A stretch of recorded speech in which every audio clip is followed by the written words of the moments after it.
Connect कर लो बढ़िया।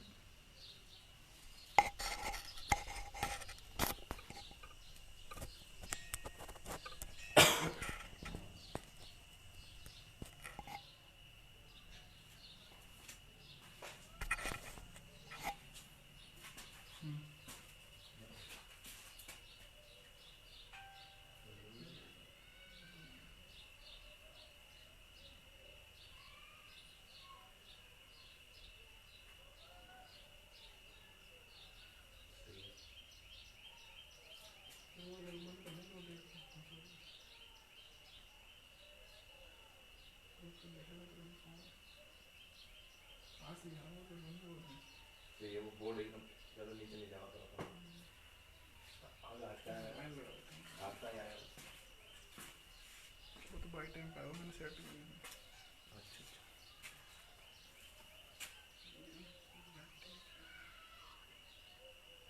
Line के थोड़ा टच कर दे इससे। बस पूरी आ रहा ठीक है सही। थोड़ा बहुत ध्यान रखना बस। सही है तो पूरी आएगा। और यहाँ थोड़ा थोड़ा ध्यान रखना।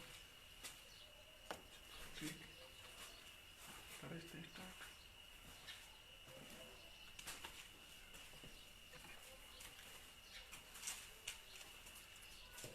Good morning everybody. Today is our second class. I am Harish Kumar Meena. Good morning all of you. तो कल अपने डिस्कस किया था फूड एंड ह्यूमन हेल्थ, भोजन एवं मानव स्वास्थ्य। कल अपना टॉपिक चल रहा था, उसमें अपन पहुंचे थे विटामिन्स तक। विटामिन्स के बारे में अपन ने थोड़ा बहुत डिस्कस किया था। विटामिन्स के टाइप और विटामिन ए के बारे में थोड़ा डिस्कस किया था। उससे आगे अभी करेंगे अपन स्टार्ट आज। तो पहले मैं आपको रिमाइंड कर देता हूँ, जिन लोगों ने कल क्लास ज्वाइन नहीं की थी या नहीं कर पाए थे किसी भी कारणवश। तो कल का टॉपिक था अपना food and human health. Food and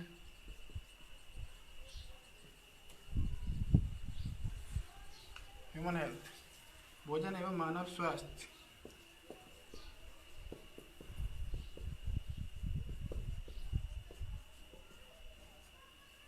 ये कल का टॉपिक था अपना। तो इसके बारे में डिस्कस करते हैं, थोड़ा सा वापस से रिमाइंड करते हैं अपन भोजन क्या है। भोजन के बारे में बात करते हैं अपन ने, वे सभी खाद्य पदार्थ जिन्हें अपन ऊर्जा ग्रहण करने हेतु सही में ग्रहण करते हैं भोजन कहलाते हैं। उसके बाद में अपन ने पढ़ा था भोजन के जो भी न्यूट्रिएंट्स, पोषण की पहली बात तो अपन ने डिस्कस किया था। पोषण क्या है, न्यूट्रिशन। तो पोषण का मतलब होता है भोजन को ग्रहण करने की जो प्रक्रिया होती है उसे कहते हैं अपन पोषण। ठीक है। इसके बाद अपन ने किया था पोषक तत्व। तो पोषक तत्व का मतलब वे सभी पदार्थ जिन्हें अपन भोजन के दौरान ग्रहण करते हैं उन्हें कहते हैं अपन न्यूट्रिएंट्स या पोषक तत्व। कल अपन ने डिस्कस कर लिया था, थोड़ा सा इसको एक बार रिवाइज कर लेते हैं। ये भोजन हो गया, पोषण, पोषक तत्व। अब पोषक तत्व कौन कौन से होते हैं उसके बारे में डिस्कस किया था अपन ने कल। तो वो उसमें पढ़ा था अपन ने कार्बोहाइड्रेट, उससे अपन ने देखा था वसा, उसमें देखा था अपन ने प्रोटीन, और उसमें एक जो टॉपिक था अपना जो कल चल रहा था लास्ट में वो था विटामिन। और एक और लास्ट टॉपिक था इसमें जल, वाटर। इसके बारे में डिस्कस नहीं किया था अपन ने, आज करेंगे इसके बारे में। तो ये सब हमने कल डिस्कस किया था, फूड एंड ह्यूमन हेल्थ, भोजन एवं मानव स्वास्थ्य। उसमें भोजन क्या है, पोषण क्या है, पोषक तत्व क्या है, और पोषक तत्व कौन कौन से होते हैं, कितने प्रकार के हैं, कार्बोहाइड्रेट, वसा, प्रोटीन, विटामिन। यहाँ तक डिस्कस कर लिया था अपन ने। उसके बाद में आज का जो टॉपिक है वो है विटामिन। विटामिन के बारे में बात करते हैं। कल अपन ने बात की थी विटामिन दो तरह के होते हैं। मुख्य रूप से विटामिन को दो प्रकार में बांटा गया है, और वो कौन कौन से हैं। पहला होता है जो वसा में घुलनशील होते हैं, वसा में घुलनशील, और दूसरा होता है वसा में अघुलनशील।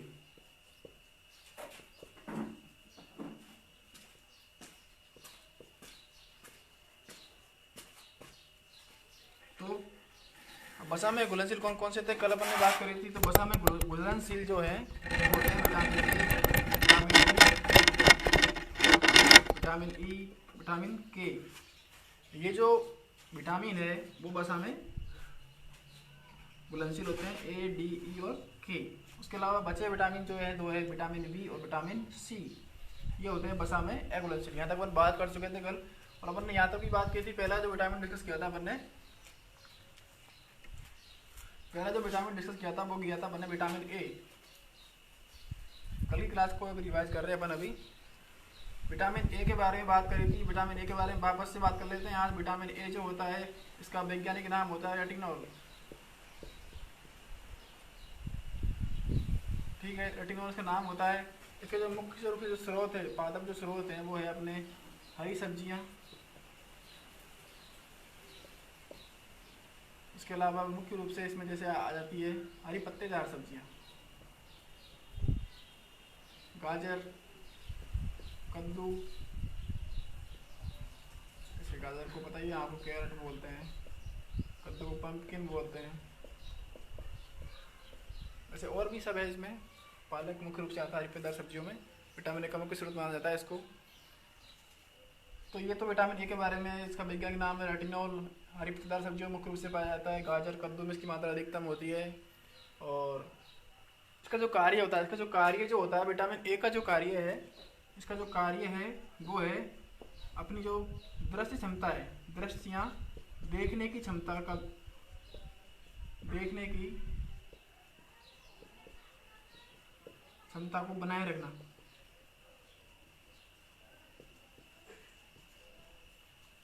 ये विटामिन ए का मुख्य कार्य है। उसके मुख्य स्रोत अपन पढ़ चुके हैं पहले। इसका मुख्य कार्य ये है, अगर मान लो इसकी कमी होगी, तो कमी अगर विटामिन ए की कमी है तो क्या होगा इससे, तो विटामिन ए की कमी से एक रोग हो जाता है, उसका नाम है रतौंधी। रतौंधी मतलब रात में ना दिखाई देना। इसका मतलब होता है रतौंधी का रात में ना दिखाई देना। नाइट ब्लाइंडनेस बोल सकते हैं इसको अपन, नाइट ब्लाइंडनेस। नाइट मतलब रात्रि में, ब्लाइंडनेस मतलब अंधापन। अंधापन नजर आता है रात्रि में देखने पर, तो इसलिए कहते हैं इसको रतौंधी। तो वो रेटिनॉल की कमी होती है, विटामिन ए की कमी होती है, उसके कारण नेत्र ज्योति है वो कमज़ोर हो जाती है। नेत्र में कुछ सेल्स होती है, कुछ कोशिकाएं होती है, रोड्स एंड कॉन्स बोलते हैं उनको, जो कि रात्रि में देखने के लिए जिम्मेदार होती है, रोड्स। इसके बारे में विस्तार से अपन पढ़ेंगे जब नेत्र पढ़ेंगे अपन। तो नेत्र के बारे में पढ़ेंगे, इसका संरचना पढ़ेंगे, तो वहाँ पढ़ेंगे किस तरह से अपन को दिखाई देता है, तो मुख्य रूप से वहाँ पढ़ेंगे उसको। लेकिन अब ये विटामिन के बारे में डिस्कस कर रहे हैं, तो विटामिन के हिसाब से इतना है अपन को यहाँ पर ध्यान रखना है। विटामिन ए वैज्ञानिक नाम इसका रेटिनॉल है। इसके स्रोत ये हैं। कार्य इसको होता है दृश्य या देखने की क्षमता को बनाए रखना होता है। जब इसकी कमी होती है अपने अंदर, तो नाइट ब्लाइंडनेस या जिसे बोलते हैं रतौंधी, ये रोग हो जाता है। तो विटामिन ए के बारे में अपन ने डिस्कस किया। अब नेक्स्ट देखते हैं विटामिन। अपन पहले जितने भी फैट सोल्यूबल विटामिन थे, फैट सोल्यूबल मतलब वसा में घुलनशील, जैसे ए, डी, ई और के थे, यही थे, राइट। अपन पहला पॉइंट डिस्कस कर चुके हैं विटामिन ए। दूसरा देखते हैं यहाँ विटामिन डी।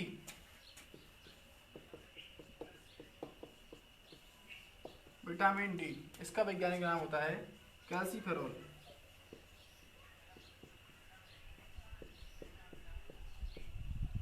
देखो इसका थोड़ा सा नाम है दूसरा, कोलिकैल्सीफेरोल।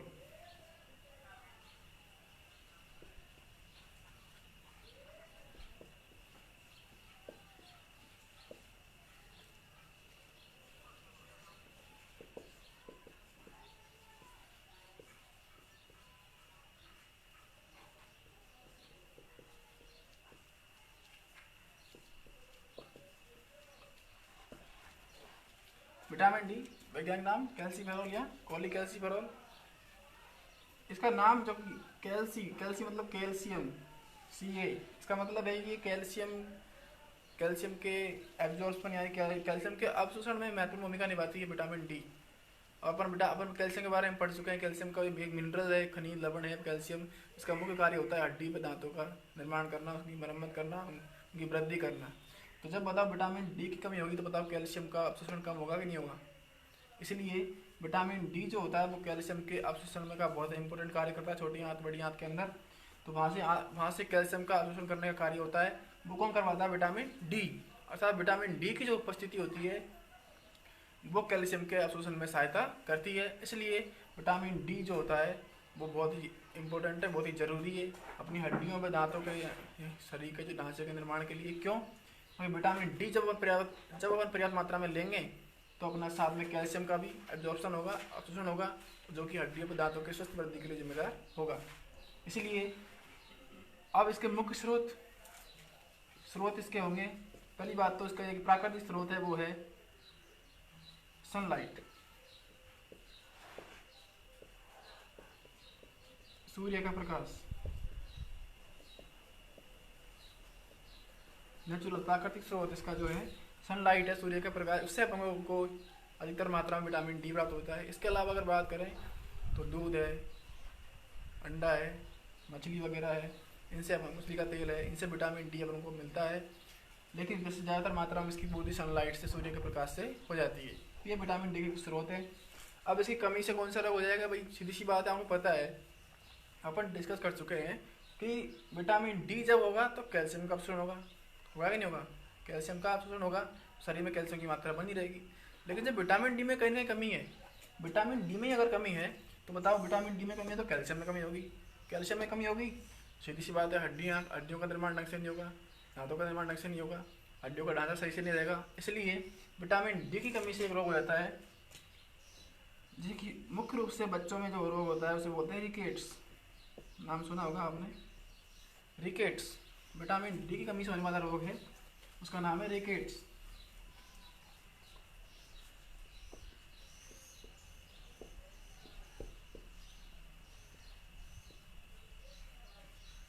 ये रोग क्या होता है? विटामिन डी, बच्चों के जो पैर होते हैं, जैसे नीचे वाले जो पैर होते हैं ये इस तरह से सीधे होने चाहिए, लेकिन होता क्या है, जब ये यहाँ से मुड़ जाते हैं इस तरह से, ये पैरों ऐसे मुड़ जाते हैं अंदर की तरफ, ऐसे मुड़ जाते हैं, ऐसे पैर मुड़ जाते हैं, मतलब पैरों की जो हड्डियाँ से विकृति आती है, पैर आपस में मिल जाते हैं दोनों। तो ये जो है वो क्या होता है? क्योंकि हड्डियाँ कमजोर हो गई है कैल्शियम की वजह से, इसलिए दोनों जो घुटने हैं, जो घुटने होते हैं आपस में ये जो घुटने हैं वो आपस में टकराते हैं। क्यों? क्योंकि हड्डियाँ इतनी मजबूत नहीं है कैल्शियम की कमी के कारण, विटामिन डी की कमी के कारण, इसलिए वो हड्डियाँ आपस में टकराती है जब हम चलते हैं। तब बच्चों में खासकर होता है ये रोग, उसका नाम है रिकेट्स। विटामिन डी की कमी से होता है ये। अब यही रोग अगर बड़ों में होगा तो इसका नाम रिकेट्स नहीं होगा, इसका नाम होता है ओस्टियोमैलेशिया।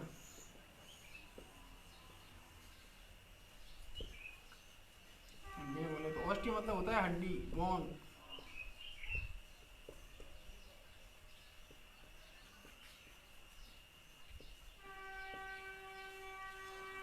वही बात है।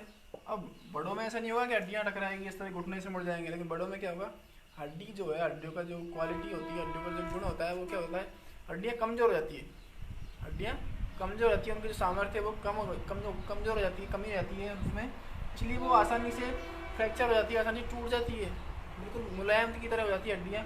थोड़ा बहुत ज़्यादा अगर बल लगा, कहीं मान लो कहीं थोड़ी बहुत प्रेशर लगा हड्डी के ऊपर, थोड़ा दबाव लगा हड्डी पर, तो वो आसानी से टूट जाएगी, फ्रैक्चर होने की संभावना ज़्यादा बढ़ जाती है। तो वही रोग है, अब वही विटामिन डी की कमी से होता है। अभी तक आपने यही पढ़ा होगा कि विटामिन डी की कमी से रिकेट्स रोग होता है। हाँ, रिकेट्स सही आंसर है, अगर कोई ऑप्शन नहीं है तो रिकेट्स ही राइट आंसर। लेकिन अगर बात करें कि बच्चों की बात करें तो बच्चों के लिए आंसर है रिकेट्स। अगर मान लो क्वेश्चन आया वयस्क व्यक्तियों में, या मान लो एडल्ट जो पर्सन होते हैं, बड़े जो आदमी होते हैं, उनमें विटामिन डी कमी से कौन सा रोग होता है, तो आपने रटाया आंसर विटामिन डी की कमी से रिकेट्स नहीं बोलना है। रिकेट्स बच्चों में होने वाला रोग है विटामिन डी की कमी से। बड़ों में जो होने वाला रोग है वो कौन सा है? ओस्टियोमैलेशिया। इसका मतलब होता है हड्डियों का कमजोर होना। राइट आंसर, दोनों राइट आंसर है, दोनों होने वाले रोग है विटामिन डी की कमी से। अब विटामिन डी की कमी से होने वाले रोग है रिकेट्स और ओस्टियोमैलेशिया।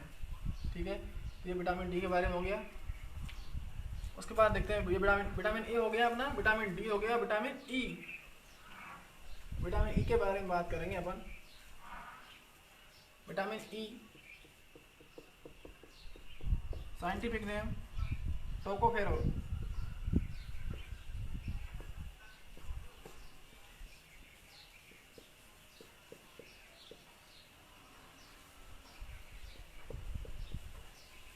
टोकोफेरोल इसका वैज्ञानिक नाम है विटामिन ई का। और इसका जो मुख्य जो स्रोत हैं, वैसे ये सभी में पाया जाता है। जैसे मान लो अपन जितने भी प्रकार के वेजिटेबल ऑयल है, सब्जियों के तो तेल होते हैं, जितने भी तेल अपन काम में लेते हैं, वेजिटेबल ऑयल्स। दूसरा सीरियल्स, सीरियल्स मतलब जो भी अनाज अपन खाते हैं भोजन के रूप में। वेजिटेबल्स ऑयल जितने भी तेल हैं, सीरियल्स मतलब जो खाद्य अनाज है, उन सभी में कुछ न कुछ मात्रा में विटामिन ई पाया ही जाता है। इसका कार्य, विटामिन ई का जो कार्य होता है मुख्य रूप से जो होता है एंटीऑक्सीडेंट।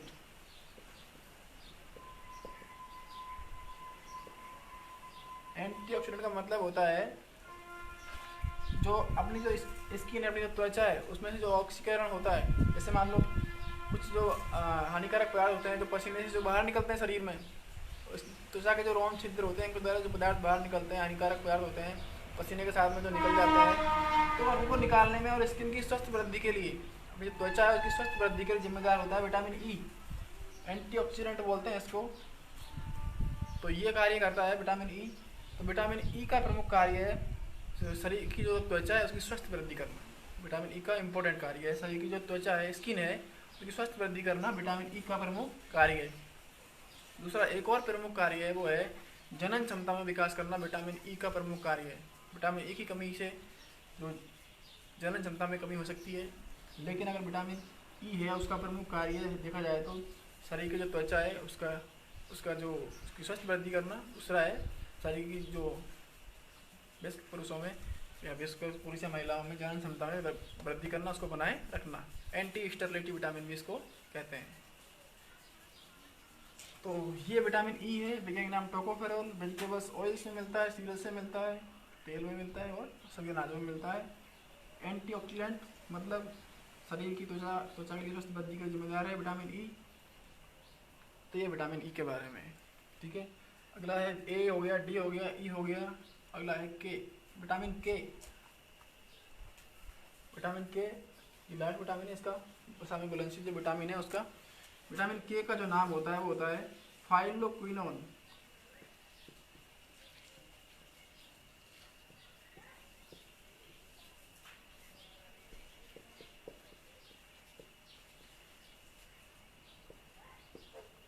वैज्ञानिक नाम सबके याद रखें आप। विटामिन के का नाम है फाइलोक्विनोन, और फाइलोक्विनोन मतलब विटामिन के।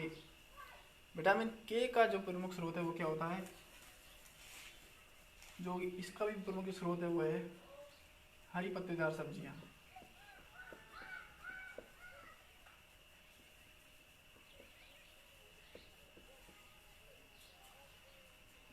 वैसे देखा जाए तो डार्क ग्रीन लीफी वेजिटेबल्स बोलते हैं इसको। डार्क मतलब गहरे रंग की, जैसे मान लो मेथी है, पालक भी इसमें आता है, इनका रंग हल्का हल्का काला काला होता है। गहरे रंग की हरी पत्तेदार सब्जियां, डार्क ग्रीन लीफ मतलब हरी पत्तेदार, ग्रीन लीफी वेजिटेबल्स। और उसे स्पिनाच मतलब पालक को बोलते हैं स्पिनाच। विटामिन ए का जो स्रोत है वही यहाँ पर आएगा। तो इनसे विटामिन के भी मिलता है आपको सर्वाधिक मात्रा में। पालक है, मेथी है, तो इनसे मिलता है आपको मुख्य रूप से विटामिन के। हरी पत्तेदार सब्जियों में मिलता है आपको। डार्क ग्रीन लीफ वेजिटेबल्स जिसकी पत्तियाँ गहरे काले रंग की होती है, हरी, तो इनका वैज्ञानिक नाम है फाइलोक्विनोन। और विटामिन के जो होता है इसका प्रमुख कार्य होता है क्लोटिंग फैक्टर, यानी रक्त में थक्का जमाने के लिए जो कारक होते हैं। जब चोट लग जाती है तो रक्त का थक्का जमता है, उसमें कुछ कारक होते हैं, कुछ फैक्टर होते हैं। तो विटामिन के वो कार्य करता है रुधिर का थक्का जमाने का।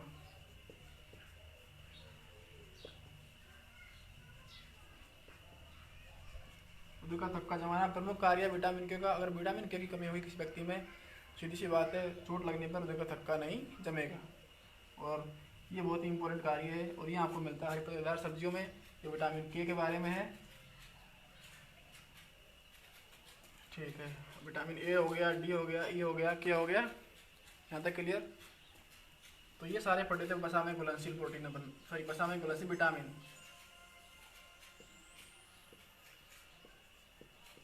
बसा में घुलनशील विटामिन पढ़े अपन ने अभी तक। ए, डी, ई और के, इनके बारे में पढ़ चुके हैं। यहाँ तक क्लियर? कोई डाउट हो तो आप कमेंट बॉक्स में शेयर करें, आपको आंसर दिया जाएगा, या फिर नेक्स्ट क्लास में स्टडी करेंगे। उससे पहले आप ग्रुप पे अपन बात कर सकते हैं कि सर उस टॉपिक में, वो टॉपिक में उस जगह पर थोड़ी सी प्रॉब्लम है, वापस से डिस्कस किया जाएगा उसको। या फिर ऐसी कोई बात नहीं है, अपन लाइव क्लासेज ले रहे हैं, वापस से जब क्लासेज होगी, वापस जो टॉपिक छूटे हैं या मान लो कुछ कमी रह गई है तो उनको वापस से देखा जाएगा। ठीक है, विटामिन के हो गया, तो ये सारे हो गए वसा में घुलनशील। अब कौन से बचे वसा में अघुलनशील विटामिन? वो कौन कौन से बचे आपको पता है? विटामिन बी और vitamin C.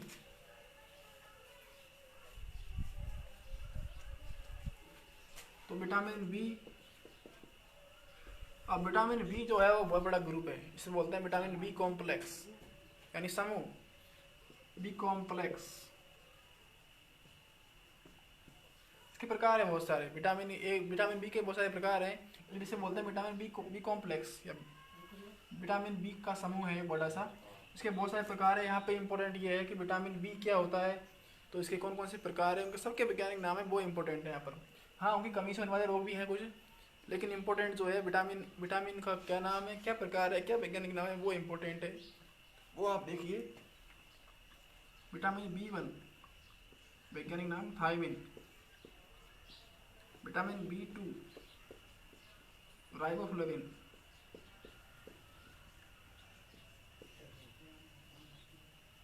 Vitamin B3 niacin बोलते हैं इसको, या बोलते हैं निकोटिनेमाइड।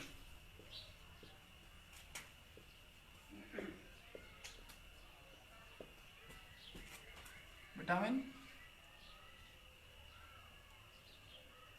B4, पर B4 नहीं होता है, B5।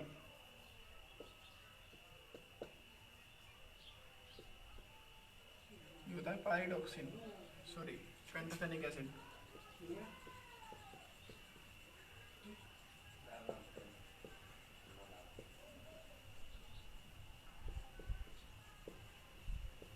बाकी मैं इधर लिख दे रहा हूँ आगे। और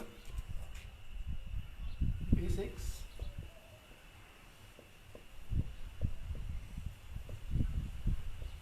पाइरिडॉक्सिन। विटामिन B7 होता है,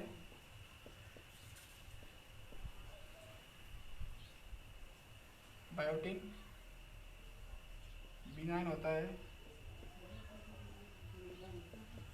फोलिक एसिड।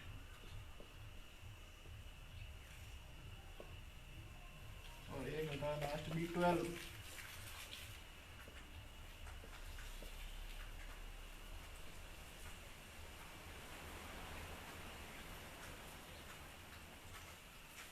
साइनोकोबालेमिन। ये सारा नजर आ रहा है स्क्रीन पर। Vitamin B1 thiamine, vitamin B2 riboflavin, vitamin B3 niacin nicotinamide, vitamin B5 pantothenic acid, vitamin B6 pyridoxine, vitamin B7 biotin, vitamin B9 folic acid acid यानी अम्ल, विटामिन B12 साइनोकोबालेमिन। तो ये विटामिन बी के प्रकार है, ये ना सबको मिलाकर बोलते हैं vitamin B complex. B complex समूह है। अब इनके सबके अलग अलग पढ़ेंगे अपन एक एक। विटामिन B1 पहला देखते हैं। सारा स्क्रीन पे शो हो रहा है?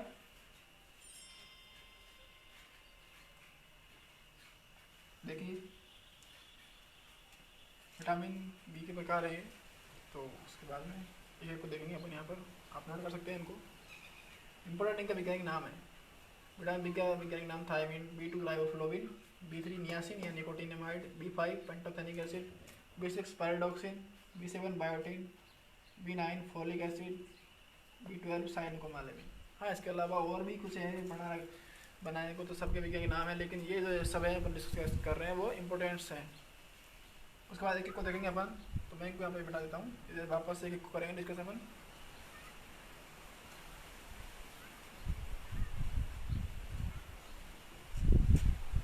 विटामिन B1 नाम इसका है, वैज्ञानिक नाम है थायमिन। इसकी कमी से होने वाला जो मुख्य रोग होता है वो होता है बेरी। और बेरी रोग क्या होता है? सिंपल सी बात है, ज़्यादा इतना टफ टॉपिक नहीं है कि भाई बेरी रोग क्या है। थायमिन की कमी से होता है ये। थायमिन एक हार्मोन होता है, थायमिन की कमी से ये होता है, एंजाइम होता है थायमिन। एंजाइम भी होता है, एक हार्मोन भी होता है थायमिन नाम से। तो यहाँ पर विटामिन ए जो होता है वो एंजाइम की तरह कार्य करते हैं। तो बेरी जो होता है वो रोग क्या होता है, वो क्या होता है, शरीर की जो तंत्रिकाएँ होती हैं, तंत्रिकाओं में कमजोरी। इंपॉर्टेंट लक्षण इसका है, तंत्रिकाओं में कमजोरी तथा हृदय की धड़कन संबंधी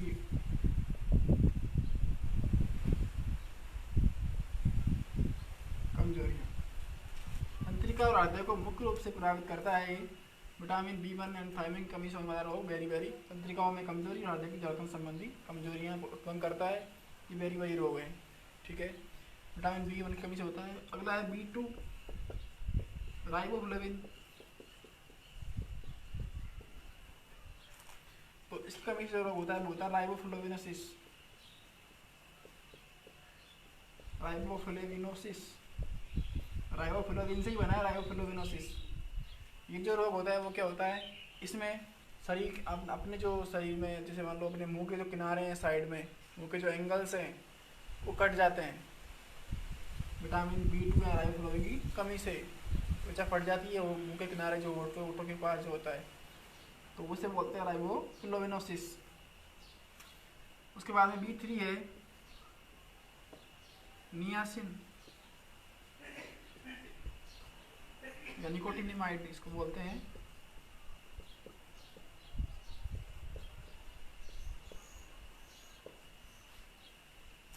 इसकी कमी से जो रोग होता है वो होता है पेलिग्रा। पेलिग्रा जो रोग है विटामिन B3 या नियासिन की कमी से होता है, उस पेलिग्रा का इसका नाम है। और इस रोग में होता क्या है, इस रोग में एक्चुअली शरीर की त्वचा का रोग है। शरीर की त्वचा में पपड़ियाँ बन जाती है, पूरे शरीर की त्वचा में पपड़ियाँ बन जाती है और पपड़ी के रूप में वो निकलती है। मतलब स्किन जो है अपनी बियर एंड टियर होती है, फिर त्वचा वो क्षतिग्रस्त हो जाती है। तो ये है पेलिग्रा रोग है। ये विटामिन B3 या नियासिन की कमी से होता है, त्वचा में पपड़ियों का बनना इसका प्रमुख लक्षण है। तो ये विटामिन B3 हो गया, नियासिन निकोटिनामाइड की कमी से होता है पेलिग्रा। विटामिन B1 की कमी से होता है बेरी। B2 से होता है राइबोफ्लेविनोसिस और विटामिन B3 की कमी से होता है पेलिग्रा। B5 की बात करते हैं, पेंटोथेनिक एसिड मतलब अम्ल होता है, बताया आपको, पेंटोथेनिक अम्ल B5। तो इसमें क्या होगा, इसी कमी से एक रोग होता है, वो होता है क्या नाम से, पैरों को जो अपने जो पैर होते हैं जो बोलते हैं क्या नाम से, होट, ये मान लो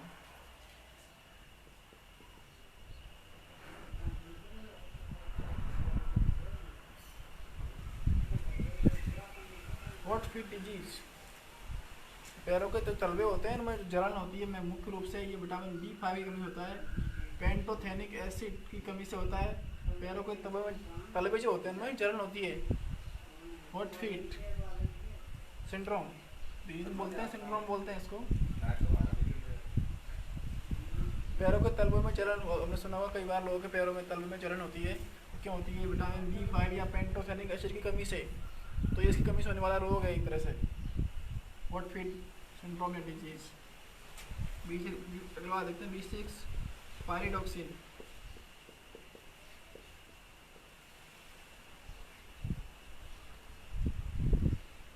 B6 यानी पायरिडॉक्सिन। अब पायरिडॉक्सिन क्या करता है, पायरिडॉक्सिन की कमी से जो रोग होता है वो होता है, जैसे एक तरह से पायरिडॉक्सिन जो है अपने शरीर में जो एक तरह से हीमोग्लोबिन जो होता है उसके निर्माण में कुछ हद तक सहायता करता है। इसलिए जब इस रोग की अगर कमी होगी तो अपने जो अच्छी तरह से जो RBC वगैरह का RBC का निर्माण होता है, लाल रक्त कणिकाओं का निर्माण होता है, वो सही रूप से स्वस्थ रूप से नहीं होता है। तो विटामिन B6 की कमी से उस व्यक्ति में एनीमिया हो सकता है, खून की कमी हो सकती है, तो कुछ हद तक एनीमिया हो सकता है। एनीमिया मतलब खून की कमी, अच्छे से RBC का लाल रक्त कणिकाओं का निर्माण नहीं होगा, परिवहन नहीं होगा शरीर में, तो उस व्यक्ति में खून की कमी हो सकती है विटामिन B6 यानी पायरिडॉक्सिन की कमी से।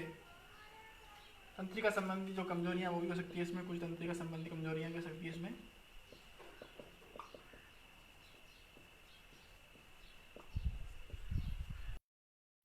B7 है अगला बायोटिन। इनकी जो कमी है वो इतनी इम्पोर्टेंट वैसे है नहीं, आप केवल नाम याद रखें इनका। B7 इसका वैज्ञानिक नाम बायोटिन। तो उनके पास सिलेबस के अकॉर्डिंग पढ़ रहे हैं तो यहाँ पर इतना ज़रूरी है कि सबके बारे में डिस्कस जरूर करें अपन। तो B7 का जो नाम याद रखें। वैसे तो सबके वैसे ज़्यादातर तो नाम ही इम्पोर्टेंट है, वैज्ञानिक नाम क्या है, लेकिन फिर भी आज उसके बारे में डिस्कस कर चुके हैं अपन वो लोगों के बारे में, वो भी एक्स्ट्रा है अकॉर्डिंग टू सिलेबस। B7 का वैज्ञानिक नाम बायोटिन। उसके बाद B9, ये आपको पता है फॉलिक एसिड होता है। और फॉलिक एसिड जो होता है, फॉलिक एसिड ये बहुत ही इंपॉर्टेंट है। RBC का जब निर्माण होता है, लाल रक्त कणिकाओं का जब निर्माण होता है तो उनके लिए जो बहुत ज़रूरी पदार्थ होता है फॉलिक एसिड। इसलिए इसका भी मुख्य कार्य जो होता है वो होता है रक्त का निर्माण करना, लाल रक्त कणिकाओं का निर्माण करना। तो फॉलिक एसिड जो होता है, अगर मान लो किसी व्यक्ति में फॉलिक एसिड कमी है तो उसमें भी क्या हो जाएगा, उसमें भी जो रक्त कणिका है उनका आकार एनीमित होगा और उनमें खून की कमी होगी। उसी को भी अपन एनीमिया बोल सकते हैं। एनीमिया मतलब खून की कमी। तो ये सारी जो कि देखा जाए तो सारा बी कॉम्प्लेक्स ग्रुप जो है, विटामिन बी का जो ग्रुप है, जैसे B1 से लेकर के B12 तक जो है वो सभी रक्त संबंधी समस्याओं के लिए जिम्मेदार होता है, क्योंकि इसका मुख्य कार्य ये होता है बी कॉम्प्लेक्स ग्रुप का। इसलिए इसकी भी बात करें बिना की फॉलिक एसिड, तो फॉलिक एसिड जो होता है उसका भी प्रमुख कार्य है लाल रक्त कणिकाओं का स्वस्थ वृद्धि करना, इनका निर्माण करना। और अगर मान लो इसकी कमी होगी तो एनीमिया या खून की कमी का रोग हो सकता है। अगला है लास्ट, इसमें है B12। इसका नाम है साइनोकोबालेमिन। ऊपर लिखता हूँ, नीचे आएगा नहीं शायद ये।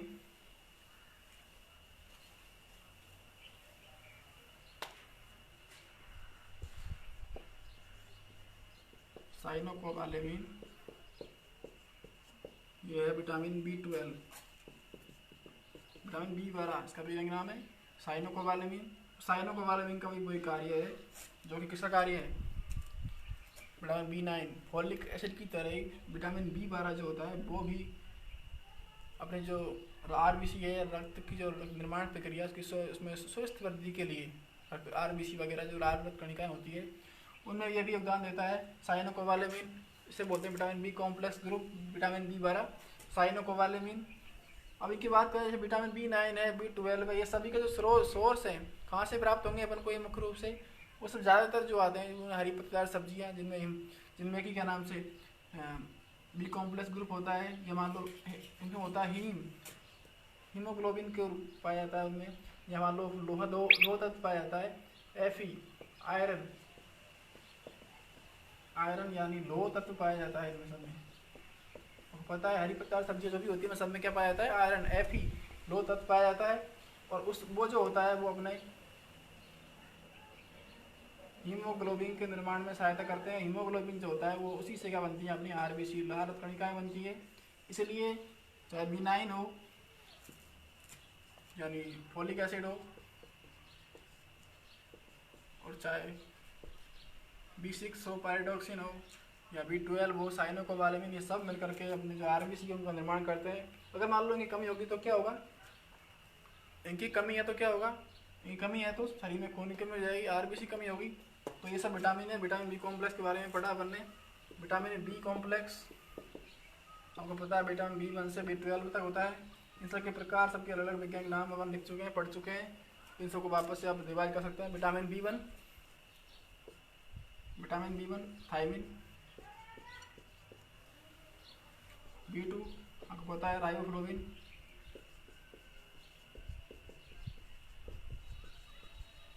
B3 नियासिन या निकोटिनेमाइड। उसके बाद में B4 पता है आपको, है तो होता नहीं है। B5 जो है पेंटोथेनिक एसिड, तो लिखा हुआ है पेंटोथेनिक एसिड। B6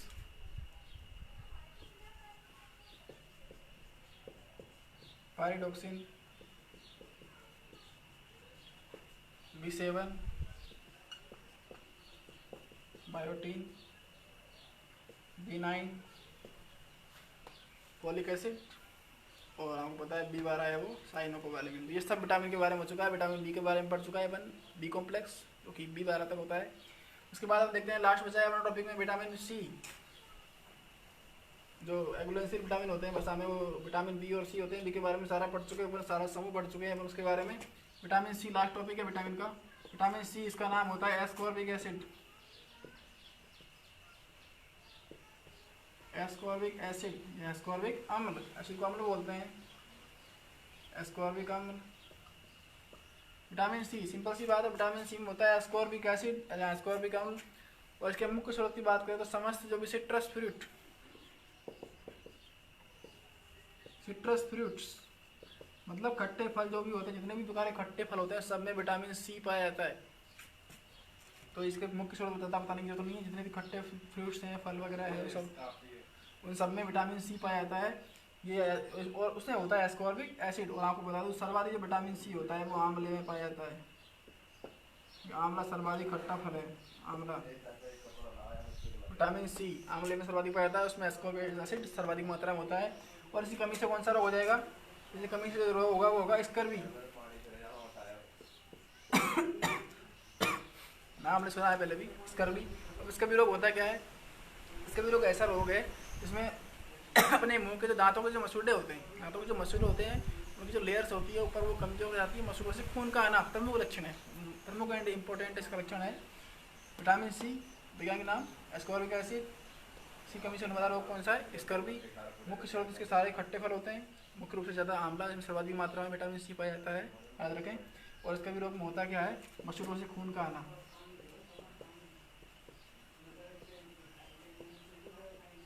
मसूड़ों से खून आना। विटामिन सी है ये इसके बारे में। विटामिन सी का वही है, अगर मान लो कमी है तो कौन सा रोग हो जाएगा, स्कर्वी। और इसके सारे जो स्रोत है वो सभी खट्टे फल हैं। तो ये सब विटामिन के बारे में हो गया। अपन आज का टॉपिक था विटामिन। विटामिन के बारे में सारा कुछ पढ़ चुके हैं अपन। विटामिन दो तरह के होते हैं,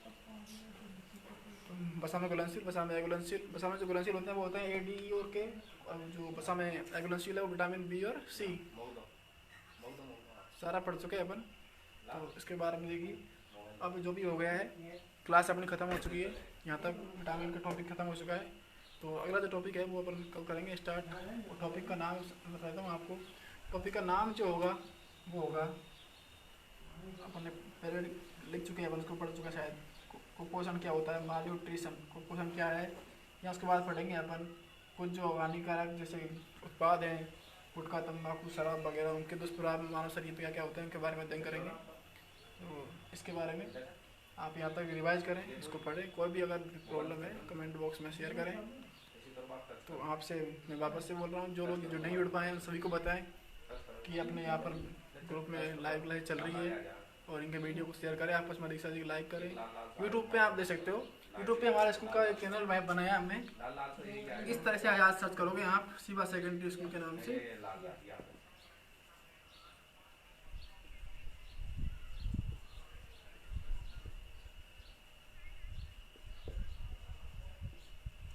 शिवा सेकेंडरी स्कूल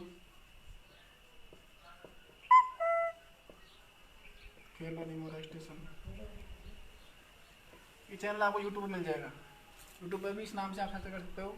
फेसबुक पे आप पेज पर जुड़े हुए हो, इसी नाम से आप अपना पेज है बाट, और उस पर आपको लिंक मिल जाएगा अपने व्हाट्सएप ग्रुप का। तो आप सीधे व्हाट्सएप ग्रुप में ज्वाइन कर सकते हो। वहाँ पर आपको सारे वीडियो मिल जाएंगे, आपको यूट्यूब का लिंक मिल जाएगा। और सीधे आप यूट्यूब पर जाना चाहो, जो भी वीडियो हैं, चाहे पिछली क्लास के हो, चाहे इस क्लास के हों, चाहे आगे भी जो आएंगे, वो अपने यूट्यूब चैनल पर मिलेंगे आपको।